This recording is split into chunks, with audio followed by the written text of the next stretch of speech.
So we all know that the status of firearms in Great Britain right now is poor, to say the least. How did it get here? How did we go from a country where folks had a duty to be armed, which then transformed in 1689 to become a right to be armed? And even as late as 1820, in a famous trial, the judge said that basically, as long as you're not menacing people, you absolutely can carry a firearm to go out, to be armed, to protect yourself. And then as of today, virtually all handguns are banned. It's difficult to get licenses for many other types of firearms. How did we get here? What was the march and what has been the outcome? Joining me today is Dr. Joyce Malcolm, a professor of British and to some extent American history with a particular background in firearm law and research. She's also the author of the book, Guns and Violence, The English Experience, which is linked in the description box below, which goes through the history of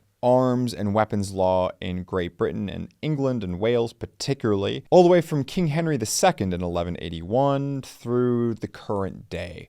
How did we get here? Where did we come from? This talk's going to be divided into two different talks. One is what you're seeing here, which is the broader swath of history, starting particularly at 1689 forward. If you want to see the history of England weapon laws prior to 1689, we have videos on that, linked in the description box below as well. But 1689 forward through about the 1950s and 1960s is where this video is going to get us. And the reason being is because we're setting the stage for what's going to happen after, so you can start to see the effect of what happens when you take firearms out of a population. An island nation like Great Britain. What happens with that?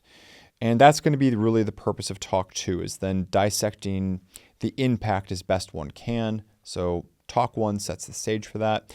And by the way, if you did not already know, Dr. Joyce Malcolm also is the writer of To Keep and Bear Arms, The Origins of an Anglo-American Right. And that book is, without a doubt, one of the most important pieces of research on the history of firearms in America, pre-colonial times. Where did the right to own and to keep and bear arms come from? And really, in no small part, I believe, due to that book, we now have the Brune decision. So it directly impacts all the way to modern day U.S. Supreme Court legal standards. Introduction's already going too long. So people, please welcome in the comment section, hit that like button, show your support for Dr. Joyce Malcolm as we welcome her back to the program. So guys, let's get into it.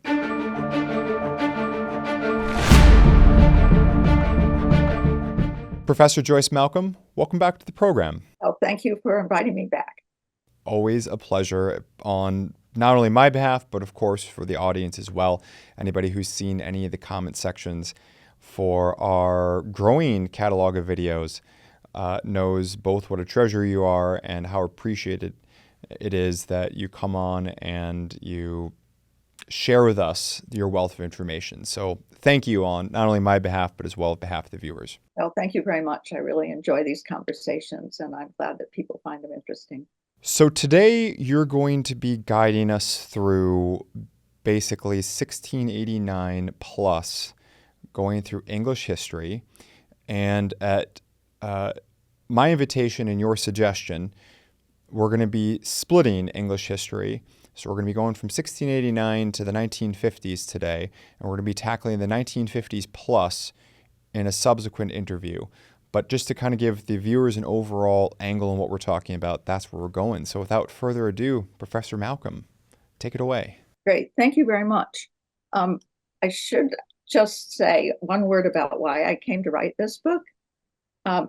After the book, To Keep and Bear Arms, was reviewed in the London Review of Books, the author of that review wrote to me and he said, you know, during the Victorian era, England had no real restrictions on guns, and yet there was very, very little gun crime. And I think that would be an interesting book to write. So the two of us were to do it. And then he became a dean, and I was allowed to do it. But it was extremely interesting to see the impact that firearms had on violent crime in England, because at the time I was writing this, the English gun control laws were regarded as the gold standard. This is what Americans were to look to as the great gold standard to keep the peace in the country. And this was the late 1990s is when you're talking about when you were writing it? Yeah, it was published in 2002. So it was right. One thing that kind of holds the whole thing together, I'd like people to be thinking about, and that is the issue of self-defense. And when the English drew up their Bill of Rights in 1688, 89, they had that gun article, which was the first time that they had sort of given themselves or declared a right to be armed. And it said that the subjects which are Protestant may have arms for their defense, suitable to their condition and as allowed by law. And what it's obviously far more limited than the Second Amendment. It has a religious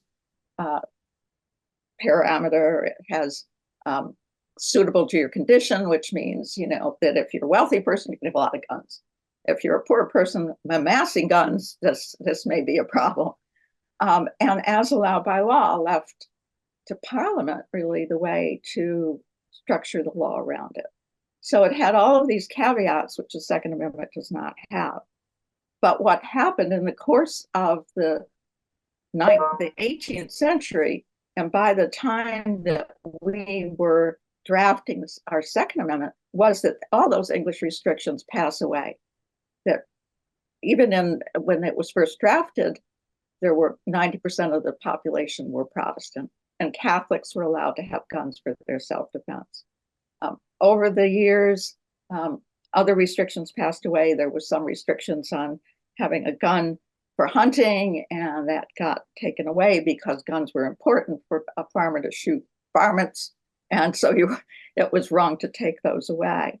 But there's occasionally issues, and what really clarified what was meant by what that English right was a court case that came up in 1820, where the question was whether a whole lot of people in an assembly, outdoor assembly, protesting against what had been a massacre earlier, and carrying weapons, whether they were allowed to carry weapons or not. And the case is called Rex v. Dewhurst. And I just like to read you what the judge said about whether a person could carry weapons. This is 1820, so it's a little after the Second Amendment, but it shows what was happening in England. He asks whether arms are suitable to the condition of people in the ordinary class of life, most of us, and are they allowed by law? He asks that directly. And then he says, this is the judge, a man has a clear right to arms to protect himself.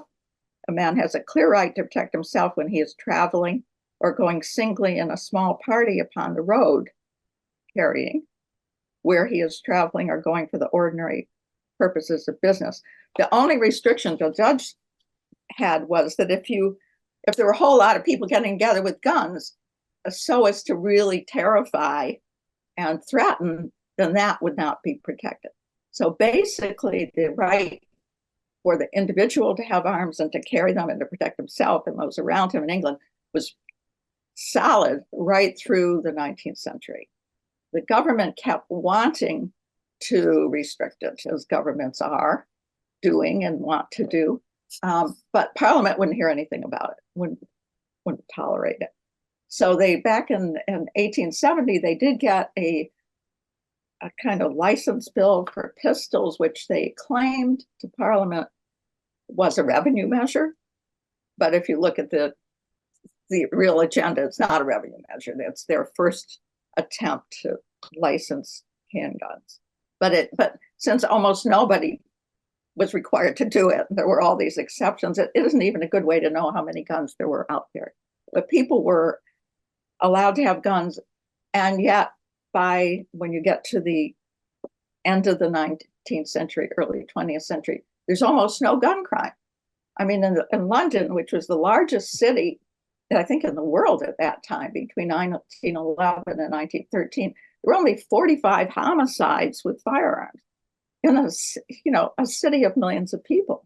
And often some of these were, by foreigners, which they like to tell you was a foreigner and not an Englishman who did it. So we're so sophisticated. And the other thing is that they were pretty strict about people going armed to create to launch a robbery. If anybody in that gang had a gun and they were caught, all of them would be charged as if there was with this armed robbery, having a weapon. So they were really quite strict. And that's how it worked out, despite the fact that there were lots of people who were armed.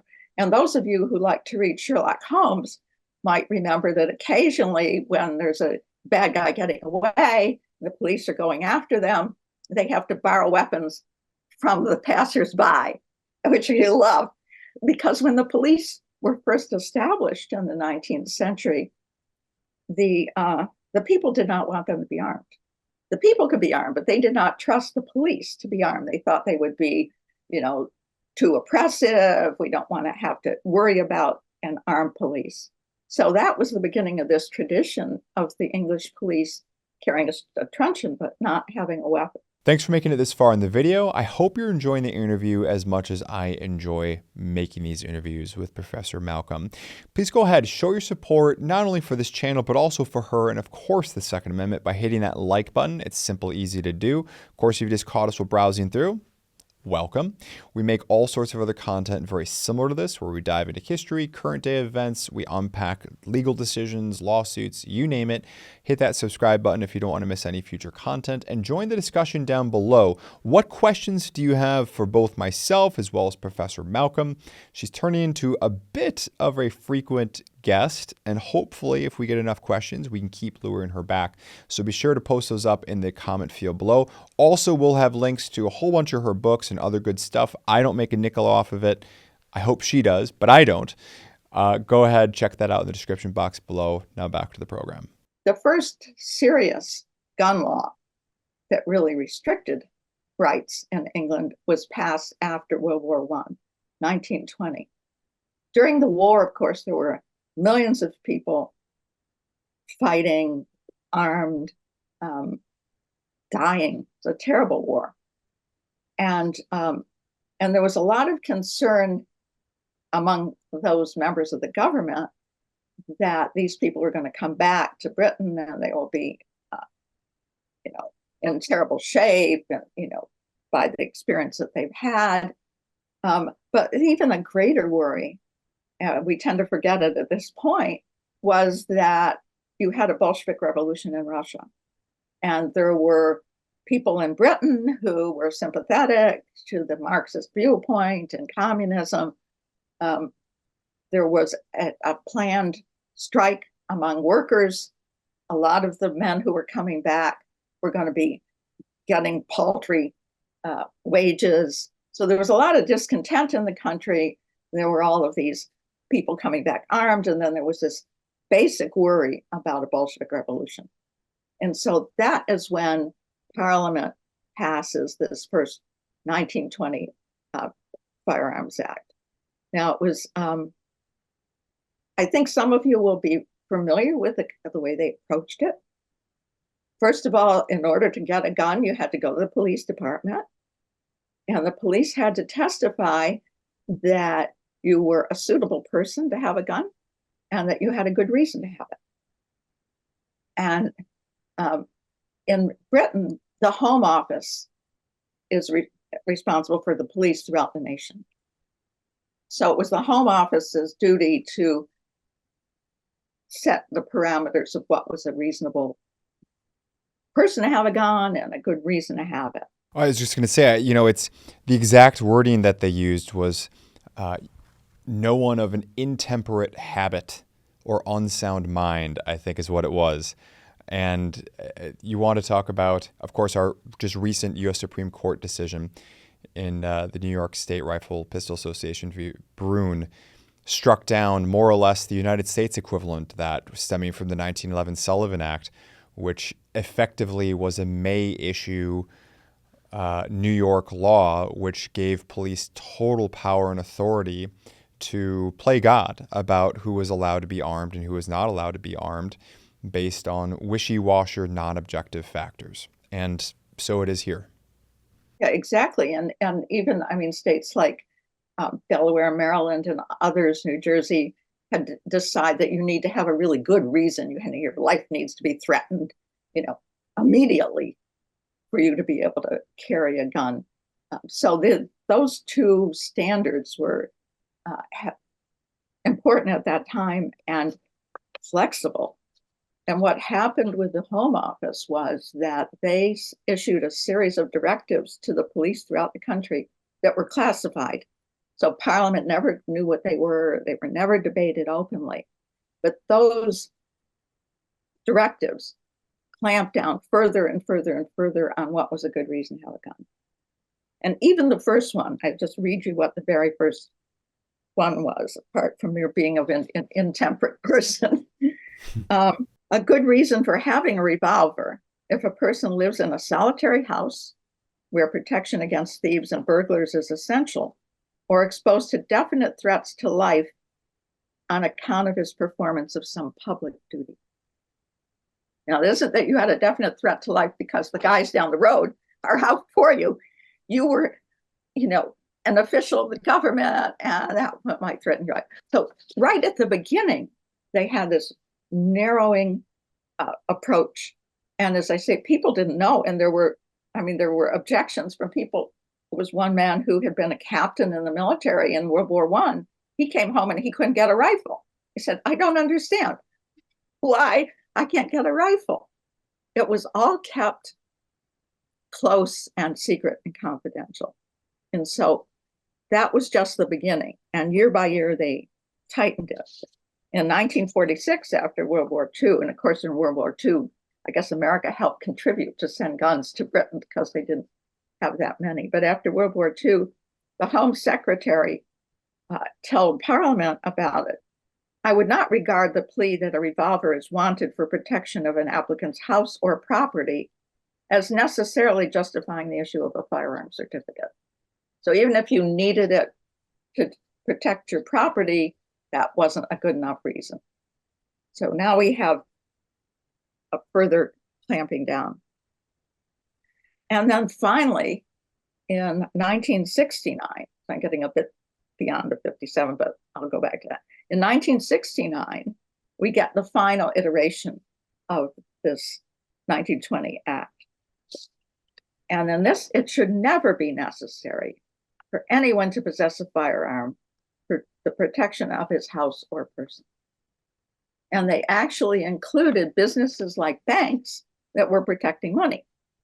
So it was the idea of having a duty and a right to protect yourself is gone. Or at least you can protect yourself with something else, but certainly not with a firearm. And I just remind you, one of the things that it kind of haunts me is that William Blackstone, that great jurist on the common law, wrote about self-defense. As it is justly called the primary law of nature, so it is not, neither can it be in fact taken away by the law of society. And that's what the whole thing is about, self-defense. It was self-defense at the beginning, and it's self-defense with our Second Amendment. It's self-defense that they are depriving people of, at least with firearms, in this 1920 Act that they make more and more strict. And as I say, most people had no idea what the parameters of this were. There was never a big discussion in Parliament about what qualified as either a fit person or a good reason to have a firearm to protect yourself. And by 1969, it was never a good reason to have a firearm for personal protection. Do you think this was one of those situations? So, you go back to your high school psychology class or something like that, and they talk about how to get what you want and what are different psychological approaches and techniques to, I don't want to say manipulate an outcome, but let's just say manipulate an outcome. And you hear about the door in face versus foot in door, right? The door in face is you just make maybe an unreasonable request up front or something like that. You just come in, guns blazing, and then you can back it off, as opposed to the foot in door. And I feel like, with exceptions, the history of firearm regulation is really the foot in door. And for instance, the 1911 Sullivan Act in New York City being one of those examples where it was effectively sold as an opportunity to, hey, we're going to clean up some undesirables. We've got some immigrants coming from, Eastern and Southern Europe. We've got this problem with some anarchists and all this other kind of stuff. And, we really need to get these laws in the book. And don't worry, we're not going to go after you guys. Like, this has nothing to do with you guys, right? But on the books, it affects everyone. But there's the soft promise of, hey, don't worry, we're really going after these guys. And then, of course, you skip down the road just a bit and suddenly it applies to everyone. That's just the foot in door. Going back to what you put your finger on something I wanted to ask you about, because people today, I don't know if they understand how big of a concern and a fear and a motivator this was, whether justifiably or unjustifiably. But you talked about the instability of various worker movements. We could also, of course, throw in the fact that in the early part of the 20th century, Ireland was, of course, still part of Great Britain. So we have the Irish question, to put it extremely delicately. So there's a lot of, and of course you have the 1919 Paris Arms Treaty, and you've got a lot of things cooking off in the UK at once. And I can't help but wonder if the 1920 Firearms Act was a, look, we've got a lot of issues. We got to keep the lid on it. Don't worry, guys. We're just going to do, the foot in door in order to control some things going on in the Ireland. Every 100 years, Scotland's doing something, the Jacobites in the, 1715, 1725 or whatever it was, or 1745, I think, and on. And let's just try to get a handle on this. Do you feel like it was that? Are there fingerprints of we're going to be going more places or that? And I realize that you've said quite a bit about a lot of the directives of how things were to be practiced were intentionally held secret or debated or discussed in back rooms or something. So we may not have the answer to this, but I wanted to throw that out there because I see a lot of potential commonalities as often between the UK and the United States. Yeah, I think that's right. Getting the foot in the door, having an act, certainly in this country, you have an act that you put in to slow down gun violence, doesn't work. You need to tinker with it, make it a little stricter. That doesn't work. It just gives you an excuse to pile on. Once you get that first act, and in England, it was even this 1870 Pistols Act that was supposedly a revenue measure, but really maybe not quite a revenue measure. Yeah, the Gun License Act of 1870. Right. Yeah. It was not particularly enforced, but it put something on there. And of course, every time that the government came forward with one of these things, the members of parliament would object or be worried, and there was this isn't going to affect you, this is just for law and order. And they increasingly focus on public safety over individual rights, over and over and over, until the individual right is pretty well gone in the name of public safety, which in fact we'll find out doesn't work. I mean, was it Jefferson that said anybody who exchanges a little security for a right will get neither? I'm paraphrasing, but basically that's what happens. So they're anxious. They calm Parliament down by saying, this will all be okay. It's not going to affect you or you folks out in the countryside. And then it does. And the fact that they kept the rules classified shows how uncertain they were whether this would be accepted or not. The other thing was, and I should have mentioned it, forgot, during World War I, there was something called the Defense of the Realm Act.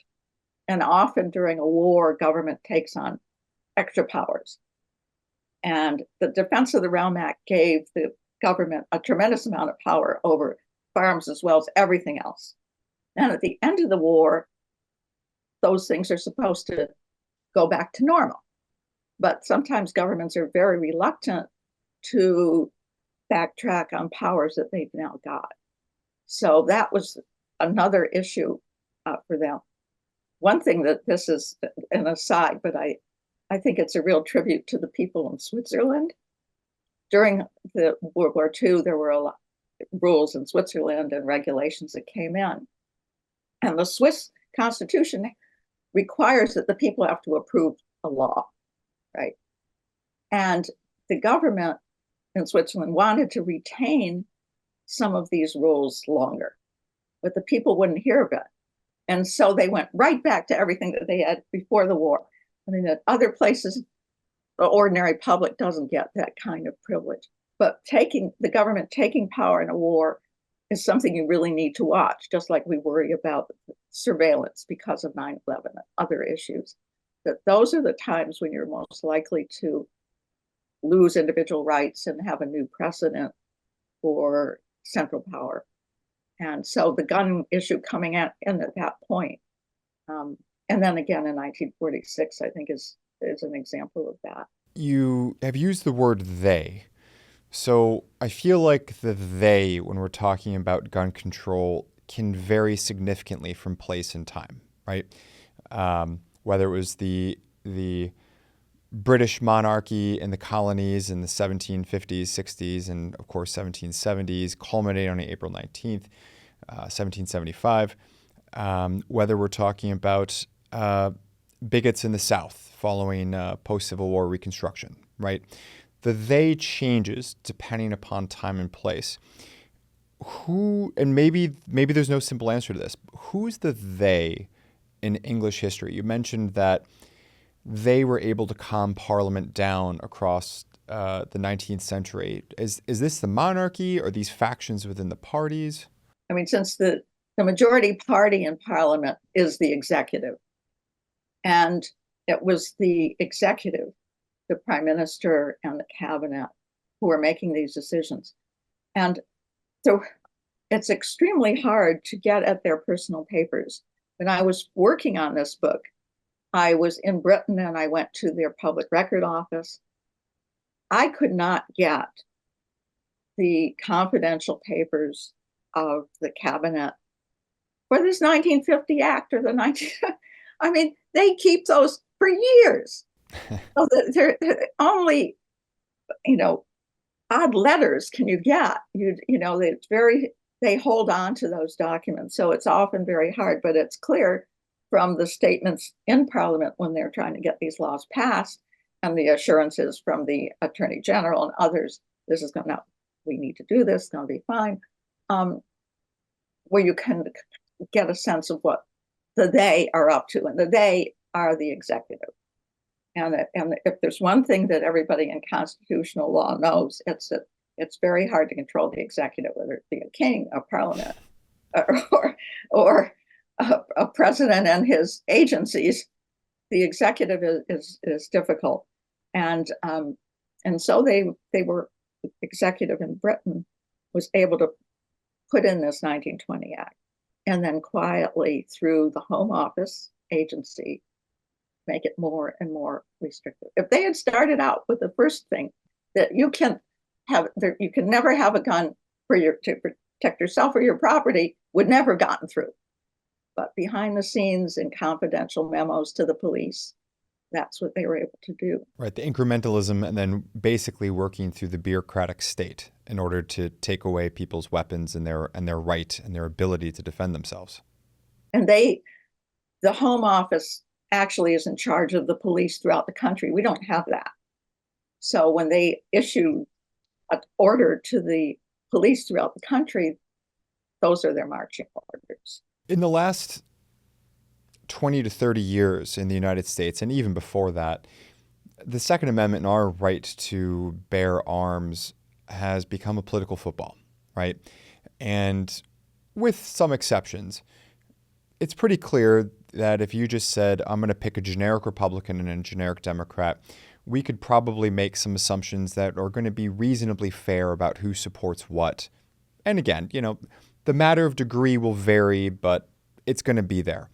Did you have a sense in your studies of England whether or not this was to any degree politicized between the different parties, or was this something that was just completely an apolitical topic? Originally, there was a division between the parties, I think.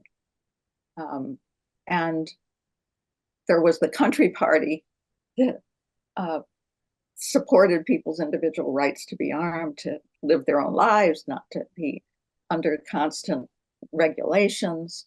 When you get to the later 20th century, both parties clamp down. So then the people really have very little recourse.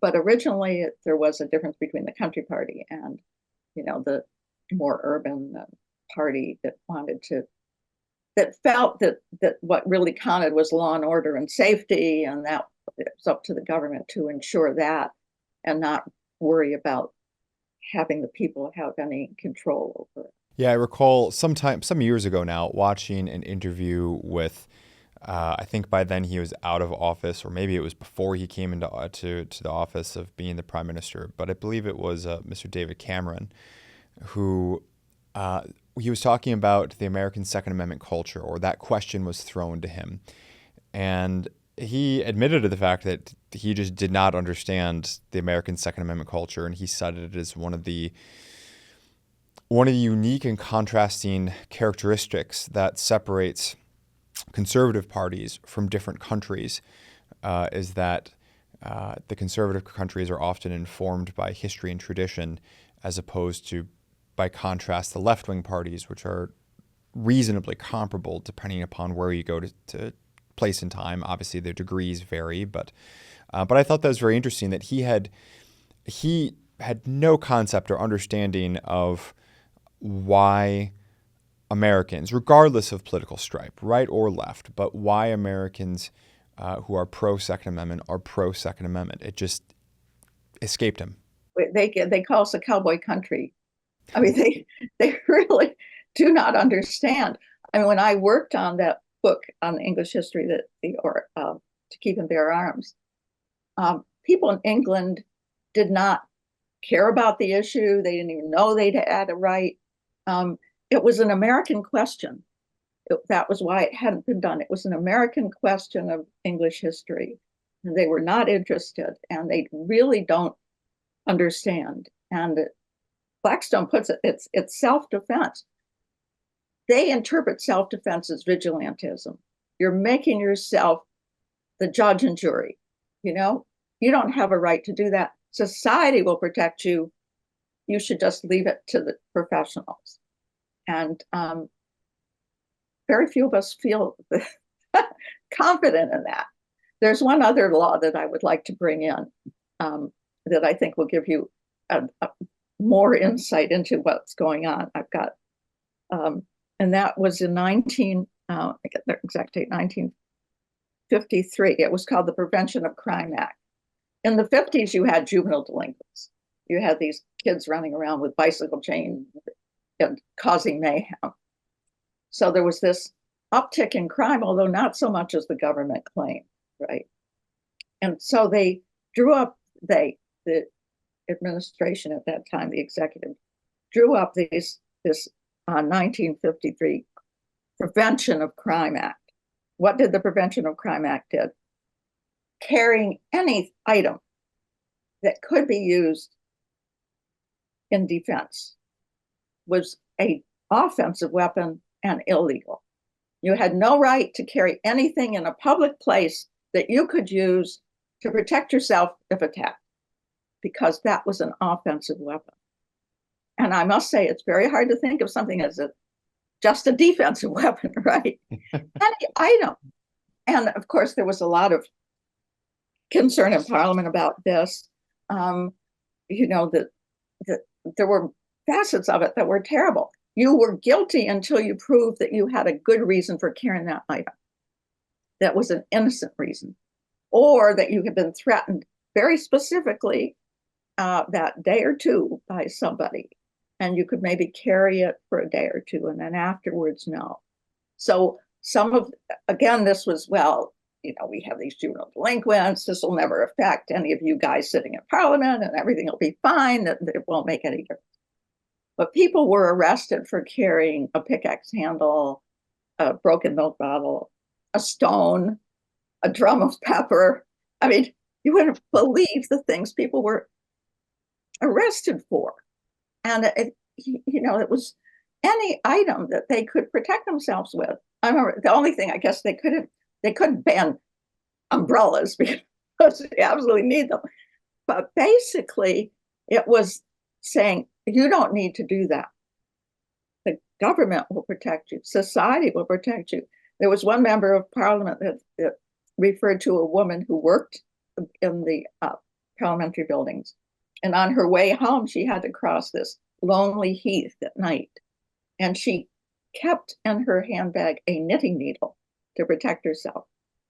And one night when she was assaulted by some youth, they were told that she used the knitting needle to jab him on a tender part of his body. And she protected herself. And so the question was, is she not going to be allowed to carry the knitting needle, right? And the answer from the government was, well, she should not need to do that. But society will protect her, right? So this strips you of absolutely anything that you could use for protection. What this really reminds me of, and all I can really think of as you're going through this, society will protect you and so forth, is listening to friends who have either emigrated from or traveled extensively through modern day communist countries, Cuba and former Eastern Bloc and so forth. And they talk about the fact that, for instance, you may not be allowed to go fishing for fish because unless you had the license and so forth to do so, it wasn't an anti-poaching reason or rationale, but rather the act of fishing was an anti-revolutionary act, or is an anti-revolutionary act insofar as you are stating that the government is not providing me with enough food, so I have to go fish. Right. And therefore it's anti-revolutionary, so you can't go ahead and you can't do that. And it feels like there's echoes of that kind of reasoning almost here of you don't need to have weapons because the government will protect you. And if you protest against this, that's anti-revolutionary, that is anti-patriotic, that is anti whatever it is you want to call it. It's a direct attack on the institutions of the society that you're living in. Well, they also had another rationale in England. They said that if the public is not allowed to have arms, then people who want to assault them won't feel they need to be armed.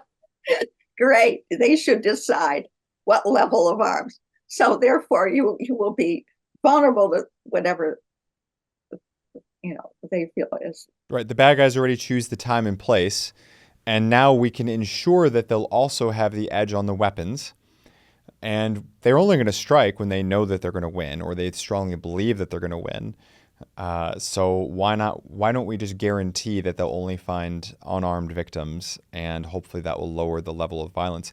You might find this interesting, kind of along that lines. I came across a study that examined, and I've reported on the channel before a few times, but it examined the levels of serious injury and death in robbery victims, both men and women, between do you cooperate, do you physically resist without a firearm, or do you resist with a firearm? And between men and women, the study found the identical outcomes. Your single best outcome to reduce the chances of death or great bodily harm is to resist with a firearm, by far and away. And I think resisting, as I recall, resisting without a firearm was, I think, maybe the worst option or close to the worst option, particularly for women, as I recall. But I'll make sure I'll post up those statistics in the comment field below because I'm pretty sure I'm going to get that wrong. But I do recall just quite vividly, and it wasn't even close. This is not a close call. It was multiple times over. It was 2x, 3x, 4 times more likely to not be killed or suffer serious bodily harm, particularly for women, if they resisted with a firearm versus complying with the attacker. I know, and they used to, women's magazines used to tell you that the best thing is not to resist or be safe, safer. Right. And that's not really true, and it violates the whole idea that you ought to be able to protect yourself. I forgot where I read that you were supposed to assume a crouching position and hope that whoever was at you would go away, or give them your money or whatever they might want. It's really outrageous that, to take away this, as Blackstone said, it's your most basic right, to protect yourself, on the pretense that society can or would protect you, because society cannot do it. So this law has ended up, making it harder and harder for people. And in addition, they added items that are prohibited. You weren't to carry anything that could be used. And one example of that was pepper sprays. If you carry a pepper spray, it's the same punishment as a rocket launcher. 10 years in jail. 10 years in jail for carrying a pepper spray, to protect yourself. There was an instance of a British Petroleum executive who was riding in the subway, and he was attacked in the subway car by two men who were strangling him and bashing his head against the wall. And he had a walking stick that had a sword in it. And so in desperation, he was losing consciousness, he pulled this out and he struck at one of these guys. Well, of course, they end up getting arrested, but so does he, because he was using this weapon. And the police hadn't thought to put it on the list of prohibited weapons, but now sword sticks were added to the list of prohibited weapons. So it's such a perverse, I say this as an American, but as a human being, it's so perverse to deny people any way of protecting themselves. They have something now called a rape whistle, and you're supposed to blow a whistle if you're attacked. But you're not to yell help, because no one is to help you. You're to call the police. So it's taking away the way that you could conceivably protect yourself and rely on, the goodwill of the person who's out to get you. And this law that was passed and has become more and more sort of rigid, despite the claims that this won't be used against ordinary people who are just walking around. And it has some very perverse aspects to it. If you're carrying a wrench as a way of protecting yourself, that's illegal. If when struck or attacked, you happen to see a wrench and you pick it up, that's okay. But so there's this bizarre thing. But even beyond that is the fundamental golden thread of English law, that you're innocent until proven guilty. And in this case, you're guilty until you prove yourself innocent. You had some innocent reason for carrying. You can't carry scissors. So it sort of distorts the whole, not just distorting your right to protect yourself, but the whole basis of English law, that you're innocent until proven guilty. And suddenly everyone in England, just like that, became an art teacher or plumber, so they could carry scissors and wrenches everywhere. Right. Or scissors and yes. And there was a lot of concern about it, but it has not been really changed for the better. And you're never allowed to use force to protect property. So presumably, if you saw people smashing your car to bits, you could not go out and use force against them. Well, Joyce, as always, we really appreciate you coming in. And I think you also just published a new book recently. Would you mind telling us a little bit about that? I published a book, the title of which is The Times That Try Men's Souls. It's about the American Revolution and families who were divided at that time, and took different routes, some of whom supported the government and went into exile during the war, and others stayed and fought as patriots. But there was a tremendous amount of division even among the founders, and a lot of kind of sadness because husbands and wives, brothers and sisters were divided in their loyalties, and many who fled into exile were never able to come back. And of course, on the topic of what we're talking about today, you have the book Guns and Violence, The English Experience, right here. And of course, who could forget your Magnum opus. I don't know. I don't know what you call it, which would, still be an understatement, but To Keep and Bear Arms, The Origins of an Anglo-American Right, which is, I carry a copy both at home and at my office because I find myself referring to it. And I know that a lot of our viewers, secondary to seeing your interviews, have told me and have messaged me that they've purchased a copy and they've significantly enjoyed it. So we'll make sure that there are links to all those in the description box. And thank you very much. I'm very much looking forward to part 2. We go to the 50s forward, and particularly as a teaser, we're going to be talking about, okay, so England really goes all in on the gun control. What does that get them? Does that get them less violence, or does that get them more violence and crime, particularly even as well firearm crime? That's what we're checking out. So Dr. Malcolm, thank you again for joining us. Well, thank you for inviting me. It's a pleasure. If you're not already done so, don't forget to hit that like button. Join the discussion in the comment field down below. What questions do you have for either myself, Professor Malcolm? What sort of topics or things that you feel like we could hit more? I mean, we didn't go into, for instance, the 1824 Vagrancy Act. We didn't go into the 1903 Pistol Act.